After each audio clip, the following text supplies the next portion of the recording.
America and Europe country இவங்க வந்து ஈரானுக்கு வந்து சேங்ஷன் பண்ணாங்க, பொருளாதார தடை. அந்த பொருளாதார தடை பண்ணியும்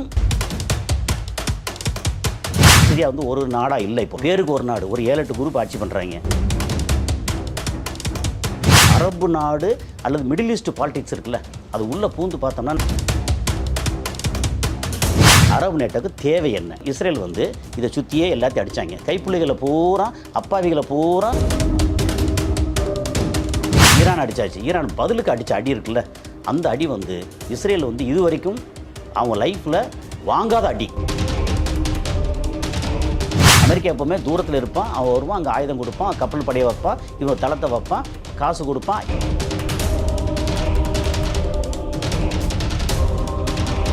பாகிஸ்தானோட நிலைமை என்னன்னா, எத்த தின்னா பித்தம் தெளிவுன்ற இடத்துல இருக்காங்க.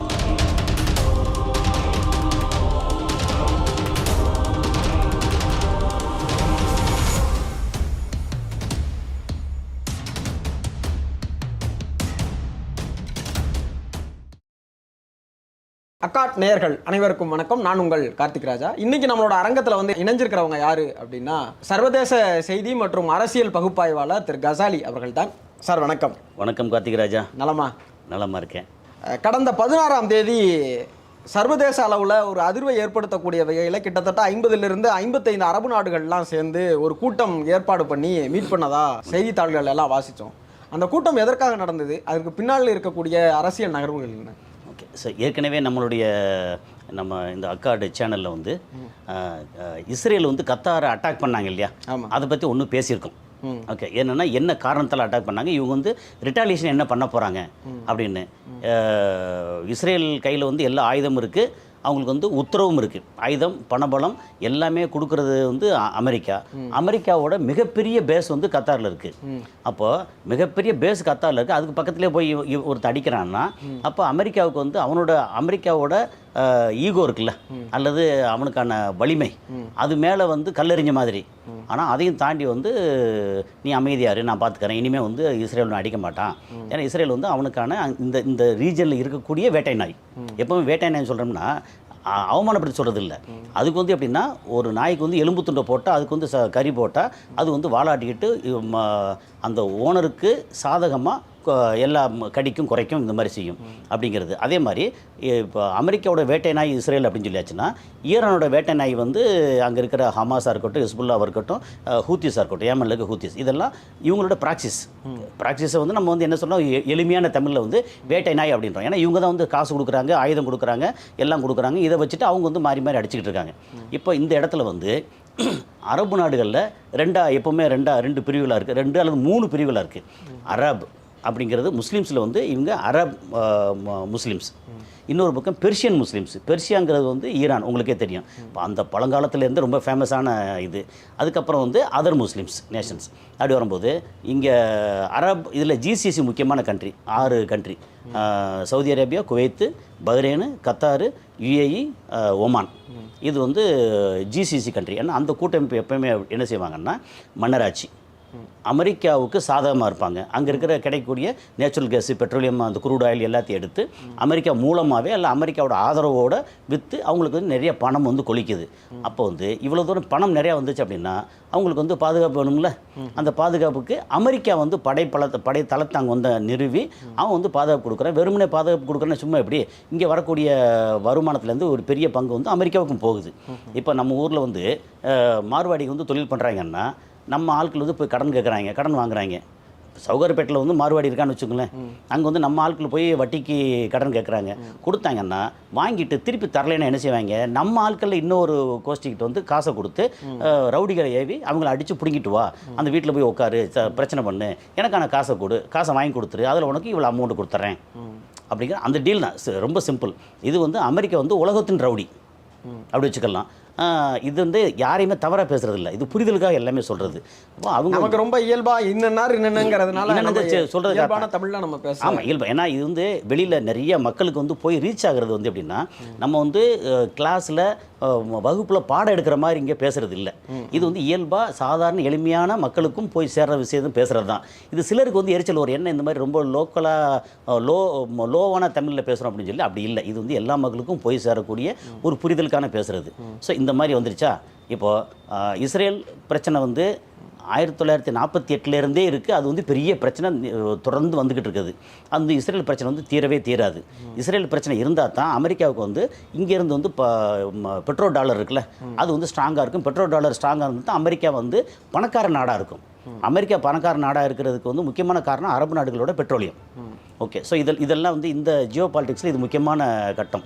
ஓகே, இப்போ வந்து ஒவ்வொரு நாடாக வந்து அடித்து அதை வந்து என்ன பணிய வச்சாங்க. கிட்டத்தட்ட முஸ்லீம் நாடுகளில் வந்து ரொம்ப ஒரு வீரமான நாடு அப்படின்னு சொல்லியாச்சுன்னா இப்போதைக்கு ரொம்ப பெருசாக ஒன்றும் இல்லை, எக்ஸப்ட் வந்து ஈரான். ஏன் வலிமையான நாடு அப்படின்னா, ஈரான் வந்து அமெரிக்காவுக்கு வந்து அடிபணியலை. ஏற்கனவே அமெரிக்கா வந்து ஈரானை அடிபணிய வைக்கிறதுக்காக 90களில் சதாம் ஹுசேனுக்கு வந்து நிறைய ஆயுதம் கொடுத்து பொருளாதார உதவி கொடுத்து ஈரானுக்கு எதிராக சண்டை போட வச்சாங்க. 7 வருஷம் 8 வருஷம் சண்டை நடந்துச்சு. 2 பக்கம் மாறி மாறி அடிச்சுக்கிட்டு இருந்தேன். இந்த குர்திஸ்தான், இந்த குர்துகள் இருக்காங்களா, அவங்க வச்சு, அப்புறம் ஷியா சன்னி அந்த மாதிரி முஸ்லீம்ஸ் இந்த இதை வச்சு ரொம்ப அடித்து சண்டை போட்டே இருந்தாங்க. 2 பக்கமும் வந்து பொருளாதாரம் கீழே இறங்கிட்டே இருந்துச்சு. எப்போவுமே சண்டையில் வந்து 2 பக்கமே தோல்வி தான் நடக்கும். ஓகே, எந்த சண்டையிலும் நீங்கள் வந்து இந்தியா பாகிஸ்தான் சண்டையை வச்சுக்கங்களேன், சண்டை வந்துச்சு அப்படின்னு என்ன நடக்கும், இங்கேயும் பொருளாதாரம் படுத்துரும், அங்கேயும் பொருளாதாரம் படுத்துரும். அப்போது சண்டை வந்து ஜெயிக்கிறது யாரும் கிடையாது, தோல்வி தான், மக்களுக்கு தோல்வி அப்படி வச்சுக்கலாம். ஸோ அந்த மாதிரி நடந்துச்சு. இப்போ ஈரான் மட்டும்தான் இதெல்லாம் தாண்டி கிட்டத்தட்ட 38 வருஷத்துக்கு மேலே இந்த அமெரிக்கா அண்ட் யூரோப் கண்ட்ரி இவங்க வந்து ஈரானுக்கு வந்து சேங்ஷன் பண்ணாங்க, பொருளாதார தடை. அந்த பொருளாதார தடை பண்ணியும் இவங்களால் வந்து சர்வே பண்ண முடிஞ்சது. அதுக்கு காரணம் வந்து அவங்ககிட்ட இருக்கிற ஈரானில் இருக்கிற பெட்ரோலியம் ப்ராடக்ட். ஓகே, அதை வந்து வாங்கக்கூடிய சைனா. ஓகே, ஏன்னா சைனாவுக்கு வந்து பெட்ரோலியம் வந்து ரொம்ப தேவைப்படுது, அங்கே இருக்கிறது ரொம்ப குறைவு. அப்புறம் இந்தியாவுக்கு தேவைப்படுது, நேரடியாக வந்து ஈரானில் வாங்காமல் வேறு ஒரு ரூட்டில் வாங்குறாங்க. அப்புறம் ரஷ்யாவில் பெட்ரோல் இருக்குது. இந்த மாதிரி சில அது ஜியோ பாலிட்டிக்ஸ் ஒரு பெரிய இது. சரி, இப்போது இஸ்ரேல் வந்து உள்ளுக்குள்ளே இருக்கிற ஹமாஸ் அடித்தாங்க. அது வந்து ஒரு 356 ஸ்கொயர் கிலோமீட்டர் தான் மொத்தமே அந்த காசா ஸ்ட்ரிப் அப்படிங்கிறது, ஒரு நீளமான ஒரு பகுதி. அதை வந்து அடித்து ஆல்மோஸ்ட் முடிச்சிட்டாங்க. அப்புறம் லெபனான் அடித்தாச்சு. இந்த பக்கம் வந்து வெஸ்ட் பேங்க் பாலஸ்தீன் இருக்கு இல்லையா, அதை வந்து கிட்டத்தட்ட அடிமையாக கிடக்கேன். அப்பாஸ்ன்றவர் வந்து அங்கே ஆட்சியாளர், பேர் தான் ஆட்சியாளர். அங்கே என்ன வந்தாலும் இவன் என்ன அடிச்சுக்கிட்டு இருக்கான், அவன் வந்து வேடிக்கை பார்த்துருக்கேன், அவ்வளோதான். அதுக்கு மேலே அவங்க ஏழலை. ஒரு என்ன சொல்கிறது, ஒரு கைப்புள்ள மாதிரி தான், அது முடியலை. அதுக்கப்புறம் சிரியாவில் வந்து அடித்து ஆட்சி மாற்றம் பண்ணி எல்லாம் பண்ணாங்க. சிரியாவில் வந்து இப்போது ஒரு ஆள் உலக அளவுக்கு வந்து அதிகாரத்தில் இருக்க ஒரு ஆள், ஆனால் ஆட்சி பண்ணுறது வந்து ஒரு 7-8 குரூப் ஆட்சி பண்ணுறாங்க. சிரியா வந்து ஒரு நாடாக இல்லை, இப்போது பேருக்கு ஒரு நாடு, ஒரு 7-8 குரூப் ஆட்சி பண்ணுறாங்க. அதே மாதிரி ஈராக்கில் வந்து அமெரிக்காவோட அடிமை தான் ஆட்சி பண்ணிகிட்டு இருக்காங்க, வேறு வழி இல்லாமல் அப்படி. ஆனால் அங்கே ஆட்சி பண்ணால் அவங்க எதிராக வந்து இவங்களோட ஈரானோட ப்ராக்சிஸ் வேறு அங்கே இருக்காங்க. இப்போ இந்த மாதிரி ஒரு இந்த அரபு நாடு அல்லது மிடில் ஈஸ்ட் பாலிடிக்ஸ் இருக்குல்ல, அது உள்ளே பூந்து பார்த்தோம்னா நமக்கு உண்மையிலே தலை சுற்றும். இவளெல்லாம் பேசுகிற காரணம் என்னென்னா, இப்போ நம்ம சொல்ல வந்தது வந்து அரபு நேட்டோக்கு தேவை என்ன.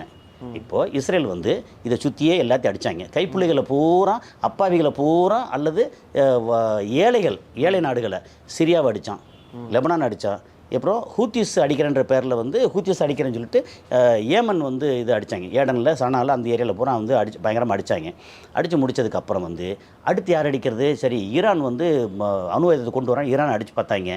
அவன் திருப்பி வந்து ரிட்டாலியேஷன் முதல்ல அடித்தாங்க, மாறிவா அடிச்சுட்டு அமைதியாக இருந்தாங்க. அப்புறம் அந்த இதுக்குள்ளேயே வந்து ஈரானுக்குள்ளேயே வந்து அந்த பெரும் தலைவர்கள் வந்து போட்டு தள்ளினாங்க. அதுக்கும் ஒன்றும் சொல்லாமல் அமைதி காத்தாங்க ஈரான். ஏன்னா எனக்கு வந்து இந்த அணு ஆயுதத்தை வந்து டெஸ்ட் பண்ணுற வரைக்கும் நான் பொறுமையாக இருக்கணும்.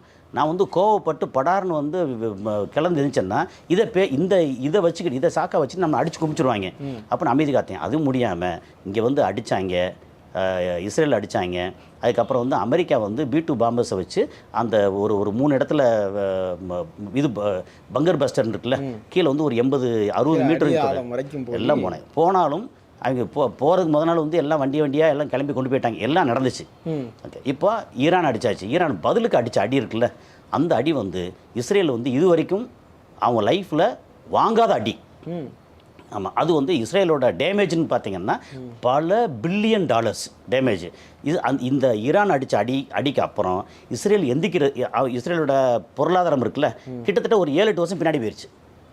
அந்த மாதிரி. அப்போ ஈரான் வந்து இப்போ அடிக்க முடியாது. அவன் கையில் வந்து இந்த ஷாஹித் ட்ரோனாக இருக்கட்டும் அல்லது ஃபத்தா மிசைல் இருக்குல்ல, இதுன்னு சொல்லி ஒரு பெரிய அளவுக்கு ஸ்ட்ராங்காக இருக்காங்க.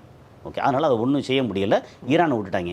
சரி, இப்போ வந்து வேறு யாராவது உரண்டை இழுத்தே ஆகணும் அப்படிங்கிறதுல ஹமாஸோட பேச்சுவார்த்தை நடத்துறதுக்கு இங்கே வந்தாங்க. இப்போ அது வந்து நிறைய பேசிட்டோம்.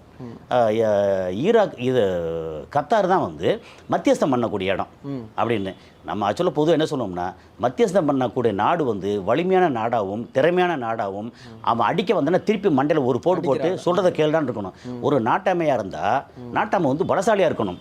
இந்த நாட்டாமை வந்து ஒரு சொங்கி நாட்டாமை, வேறு வழி இல்லை. அங்கே வந்தாங்க, கையில் பணம் இருக்குது, பட் அங்கே இருக்கிற படைபலம் எல்லாம் அமெரிக்காவோடது. ஸோ இந்த மாதிரி இருக்கிறதுல அவங்க வந்து பார்த்தாங்க, இஸ்ரேல் வந்து அடிச்சிட்டாங்க. அடித்ததுக்கப்புறம் என்ன அடிச்சிட்டாங்க அப்படிலாம் அப்படின்னு கற்றுனாங்க. அப்புறம் 57 நாடெல்லாம் மொத்தமாக கூப்பிட்டு வச்சு பேசினோடனே வந்து பேசி முடிக்கும்போது வந்த ஒரு முக்கியமான விஷயம் வந்து அரப் நேட்டோ, அதாவது மிடில் ஈஸ்ட் ஸ்ட்ராட்டஜிக் அலையன்ஸ்னு சொல்லி அந்த என்ன சொல்கிறது, இந்த முஸ்லீம்ஸ் நாடுகள்லாம் ஒன்று சேர்ந்து படைபலத்தை புதுசாக வந்து ஒரு காமனான ஒரு படைபலத்தை உண்டாக்கி, அது வந்து யார் எதிர்த்தாலும், நம்ம ஒரு நாடை யார் எதிர்த்தாலும் இந்த நாடு எல்லாம் சேர்ந்து மற்ற நாடு அடிக்கணும். சரி, யார் எதுக்கு போகிறாங்க இந்த ஏரியாவில் மிடில் ஈஸ்ட்டில் வந்து இதுக்கு எதிராக வந்து யார் இருக்கா, இந்த முஸ்லீம் நாடுகளுக்கு எதிராக யார் இருக்கா, முஸ்லீம் நாடுகளுக்கு எதிராக முஸ்லீம் நாடு தான் இருக்குது. ஒரு நம்ம அந்த ஐரனின்னு நம்ம இதை பார்த்தோம்னா, சவுதிக்கு எதிராக வந்து ஹூத்திஸ் இருக்காங்க. ஹூத்திஸுங்கிறது நத்திங் பட் ஈரான். ஈரான் வந்து எதிராக இருக்காங்க. யுஏஇ கத்தார் எதிராக இருக்காங்க. ஓகே, சியா சன்னி பிரச்சனை இருக்குது. அதுக்கப்புறம் வந்து இவங்களுக்கு எதிராக வந்து இஸ்ரேல் இருக்காங்க, அது பாலஸ்தீனுக்கு எதிராகவோ இஸ்ரேல் அந்த மாதிரி இருக்காங்க. யார் யாருக்கு எதிராக இருக்காங்கன்றதுக்குள்ளே அதுலேயே பெரிய குழப்பம் இருக்குது. சிரியாவில் எடுத்துட்டிங்கன்னா ஆட்சியாளருக்கு ஜெலானிக்கு எதிராக வந்து வேறு குரூப், ரிபல்ஸ் குரூப் இருக்காங்க. அப்புறம் இங்கே வந்து ஒவ்வொருத்தருக்கும் ஒவ்வொரு இடத்துலையும் பார்த்தீங்கன்னா யாருக்கு எதிராக வந்து இதை வந்து அமைக்க போகிறோம்னு இருக்குல்ல, அதுலேயே பெரிய குழப்பம். இல்லை, இதற்கு முன்னதாக இருக்கிற நார்மலாக இப்போ நாட்டோன்னு சொல்லக்கூடியதே வந்து ரஷ்யாவினுடைய பின்புலத்தில் இயங்கிக்கிட்டு இருக்கு இல்லையா? அந்த நாட்டோ பின்புலம் இல்லை, அது என்னென்னா யுஎஸ்எஸ்ஆருக்கு இப்போ வந்து ரஷ்யாவாக இருக்குல்ல, அது வந்து 91 வரைக்கும் வந்து 45லேருந்து 91 வரைக்கும் வந்து 45 46 அந்த ரேஞ்சிலேருந்து சப்ஜெக்ட் கரெக்ஷன் அந்த இயர், அந்த செகண்ட் வேர்ல்டு வார் இருக்குல்ல, அது முடிஞ்சதுக்கப்புறம் அது யுஎஸ்எஸ்ஆராக இருந்துச்சு. ஓகே, அந்த யுஎஸ்எஸ்ஆர்னா United States of Soviet Russia. Okay, அதில் வந்து எப்படின்னா பல நாடுகள் 14 நாடுகள் எல்லாம் மொத்தமாக சேர்ந்து இப்போ இருக்கிற பல நாடுகள், அது Kazakhstan, Tajikistan, Armenia, Turkmenistan, Azerbaijan அப்படின்னு ஒரு 14 நாடுகளாக எல்லாம் மொத்தமாக இருக்கும்போது இவங்க வந்து செகண்ட் வேர்ல்டு வாரில் ரஷ்யாவோட பலம் என்னென்னு தெரிஞ்சிருச்சு. நாளைக்கு வந்து யூரோப்பியன் கண்ட்ரியை வந்து எல்லாத்தையும் அடித்து பிடிங்கிட்டாங்கன்னா, இப்போ இருக்கிற யூரோப்பியன் கண்ட்ரியில் வந்து 2 பிரிவாக இருக்குது. ஒரு பார்ட்டு வந்து பணக்கார யூரோப்பியன் கண்ட்ரி, இன்னொரு பார்ட்டு ஏழை யூரோப்பியன் கண்ட்ரி. ஏழை யூரோப்பியன் கண்ட்ரி வந்து கம்யூனிசம் ஜாஸ்தி இருக்கக்கூடிய கண்ட்ரிகள். ஓகே, அந்த மாதிரி. அப்போ நாளைக்கு வந்து எல்லாத்தையும் சேர்த்து அடித்து பிடிங்கிட்டா நம்ம என்ன பண்ணுறது அப்படிங்கிறதுக்கு யாரோட ஐடியாவில், அமெரிக்காவோட தலைமையில். அமெரிக்கா எப்போவுமே தூரத்தில் இருப்பான், அவன் வருவான், அங்கே ஆயுதம் கொடுப்பான், கப்பல் படையை வைப்பான், இவன் தளத்தை வைப்பான், காசு கொடுப்பான், இவன் காசு வெளியில் இங்கே கடன் வாங்கி இங்கே எல்லாத்தையும் காசு கொடுப்பான். இப்படி வச்சுட்டு இப்போ நேட்டோ அப்படின்னு நார்த் அட்லாண்டிக் ட்ரீட்டி, அதோட ஃபுல் எக்ஸ்பான்ஷன் வந்து நார்த் அட்லாண்டிக் அப்படிங்கிற அந்த மாதிரி. அது என்ன, அந்த மெயினாக வந்து யூரோப்பியன் கண்ட்ரிஸ் இருக்குல்ல, அதோட பாதுகாப்புக்காக யாருக்கு எதிராக ஒரு மிகப்பெரிய வலிமையான ஒரு ஜெயண்ட் யுஎஸ்எஸ்ஆர், அதுக்கு எதிராக வந்து ஆரம்பிக்கப்பட்டது நேட்டோ. இப்போ அரபு இருக்கு இல்லையா, அரபு நேட்டோ அப்படின்னு சும்மா ஒரு பேருக்கு சொல்கிறோம், ஆக்சுவலாக ஒரிஜினல் நேம் அது இல்லை. ஓகே, அது ஸ்ட்ராட்டஜிக் அலையன்ஸ். அது வந்து யாருக்கு எதிரான இருக்குல்ல. இப்போ உதாரணத்துக்கு வந்து இப்படி வச்சுக்கோமே, இந்தியா வந்து அரபு நாடுகளுக்கும் எல்லாத்துக்கும் இஸ்ரேலோடு சேர்ந்து அரபு நாடுகளுக்கு எதிராக வந்து பயங்கரமாக ஒரு பிரச்சனையாக இருக்குது அப்படின்னு சொன்னால் இந்தியாவுக்கு எதிராக. சரி, இல்லை இந்தியா விடுங்க, சைனா வந்து அரபு நாடுகளுக்கு எதிராக பயங்கர மோசமாக இருக்குது அப்படின்னா இந்த அரபு நேட்டோ வந்து இவன் வந்து சைனா வந்து ரொம்ப கபலீகரம் பண்ணுற மாதிரி வர்றான், இவனுக்கு எதிராக நமக்கு வேணும், நம்மளால் ஒன்று சேர்ந்தா இவன் நம்மளை அடிக்க முடியாதுன்னு சைனாக்கு எதிராக பண்ணலாம். ஓகே, ஸோ இதுதானே மேட்ரு. இப்போ வந்து சைனா வந்து எதிராக இல்லை, அவனுக்கு வந்து ஓரளவு ஆதரவாக இருக்காங்க. இப்போ சவுதி அரேபியாவுக்கு, கத்தாருக்கு, அப்புறம் பாலஸ்தீனுக்கு ஆதரவு கொடுத்ததெல்லாம் வந்து இப்போ கடந்த 2-3 நாளுக்கு முன்னாடி வந்து இதில் வீட்டோ பவரை யூஸ் பண்ணது எது, பாலஸ்தீனுக்கு எதிராகவும் இஸ்ரேலுக்கு ஆதரவாகவும் கடைசியாக வந்து வீட்டோ பவரை வந்து இப்போ தொடர்ந்து அமெரிக்கா யூஸ் பண்ணிட்டு இருக்காங்க. இப்போ அமெரிக்கா வந்து வீட்டோ பவர் யூஸ் பண்ணிட்டாங்க. இப்போ வந்துச்சுல்ல, இப்போ இந்த நேரத்தில் வந்து அரபு நேட்டோ இது வந்து சைனாவுக்கு எதிராக பண்ண முடியாது. இந்தியா வந்து எப்போவுமே வலதும் கிடையாது, இடதும் கிடையாது.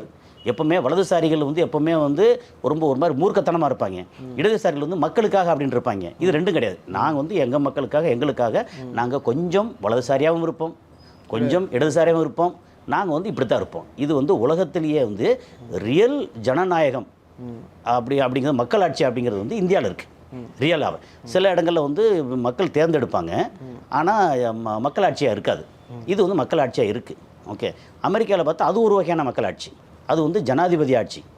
ஓகே, குடியரசுத் தலைவர் ஆட்சி. இங்கே பார்த்தா பிரைம் மினிஸ்டர் ஆட்சி. ஓகே, அதுக்கும் நிறைய வித்தியாசம் இருக்குது. அமெரிக்காவும் ஸ்ரீலங்காவும் ஜனாதிபதி ஆட்சி, குடியரசுலேயே, அது மக்களாட்சியிலேயே. இந்த மாதிரி அந்த டிஃப்ரென்ஸ் எல்லாம் இருக்குது. இப்போ இந்தியாவுக்கு எதிராக வந்து எந்த நாடுமே பெருசாக செயல்பட முடியாது.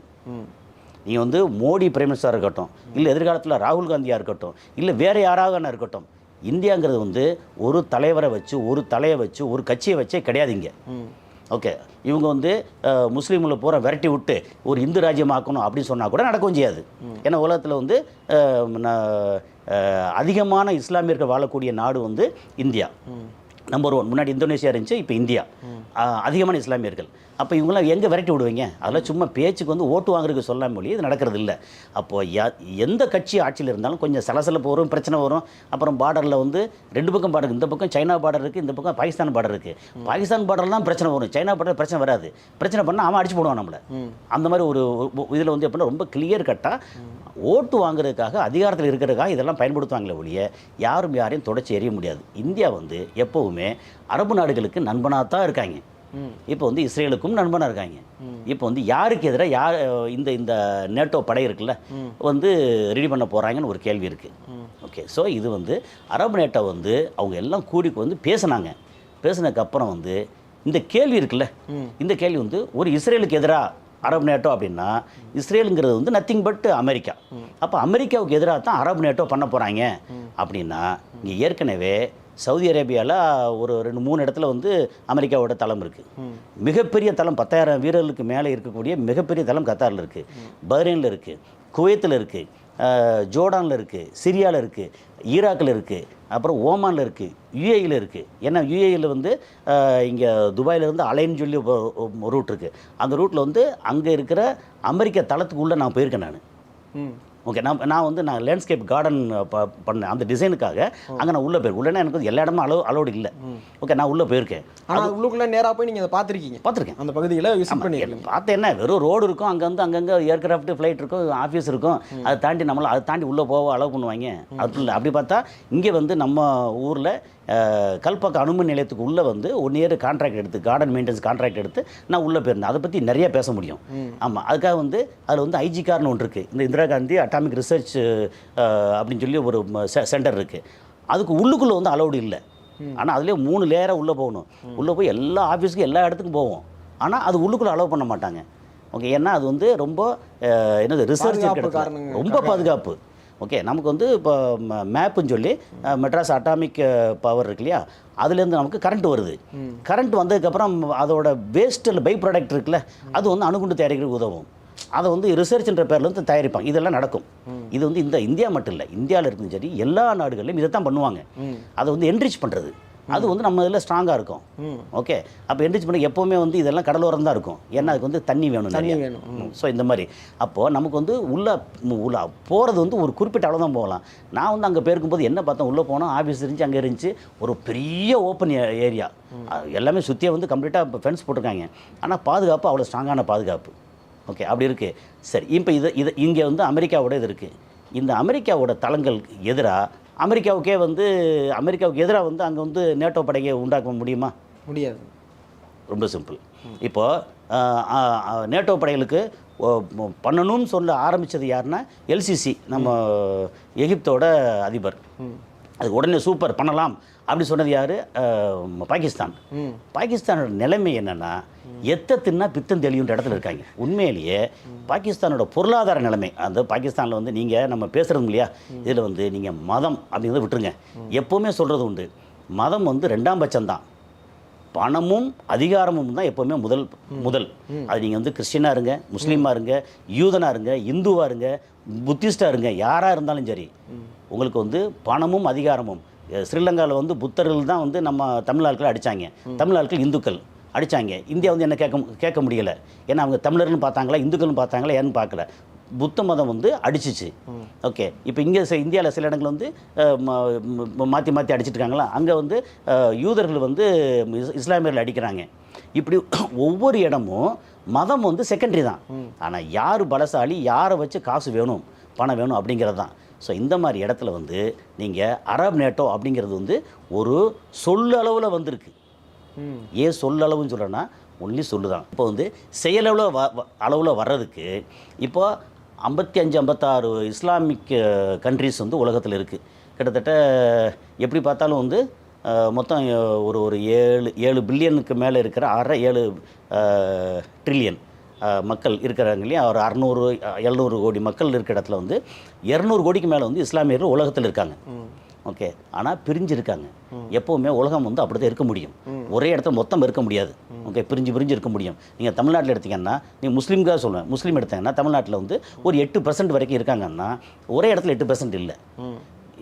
கன்னியாகுமரியிலேருந்து சென்னை வரைக்கும், கோயம்புத்தூர்லேருந்து நாகப்பட்டினம் வரைக்கும் எல்லா இடமும் பறந்து இருந்து இப்படி தான் மக்கள் இருப்பாங்க. ஓகே, ஹிந்துக்கள் எடுத்துக்க, எல்லா இடத்தும் வந்து மெஜாரிட்டி இருக்கலாம், அதில் ஜாதியாக பிரிஞ்சிருப்பாங்க. இந்த மாதிரி நேரத்தில் இவங்க வந்து அரப் நேட்டோ வந்து எந்த இடத்துல வைக்க போகிறாங்க? பாகிஸ்தான் வைக்க போகிறாங்களா அப்படின்னா பாகிஸ்தான் வந்து மற்ற நாடுகள்லாம் ஒத்துக்கிறாது. ஏன்னா அரபுங்கிறது வந்து பணக்கார ரிச் ஒரு பண்ணையார மனப்பான்பு உள்ள நாடு. ஓகே, பெர்ஷியன் அப்படின்னு எடுத்திங்கன்னா ஈரான் வந்து ரொம்ப ஸ்ட்ராங்கான நாடு. ஈரானை வந்து தலைமையகமாக வச்சு நம்ம அரப் நேட்டோ அப்படின்னு சொல்லி வச்சோம்னா, Arab and Muslim NATO, Islamic NATO அப்படி வச்சோம்னா அவங்க வந்து ரொம்ப கை ஓங்கிரும் அப்படின்னு சொல்லிட்டு இதை வந்து அமெரிக்கா விட மாட்டாங்க. சரி, சவுதி அரேபியாவில் வைக்கலாம்னா சவுதியில் ஆல்ரெடி வந்து அமெரிக்காவோட தளம் இருக்குது, அந்த தளத்துக்கு எதிராக இன்னொரு தளம் வைப்பீங்களா அப்படின்னு. ஸோ இது வந்து ஒரு மிகப்பெரிய ஒரு இடியாப்ப சிக்கல்.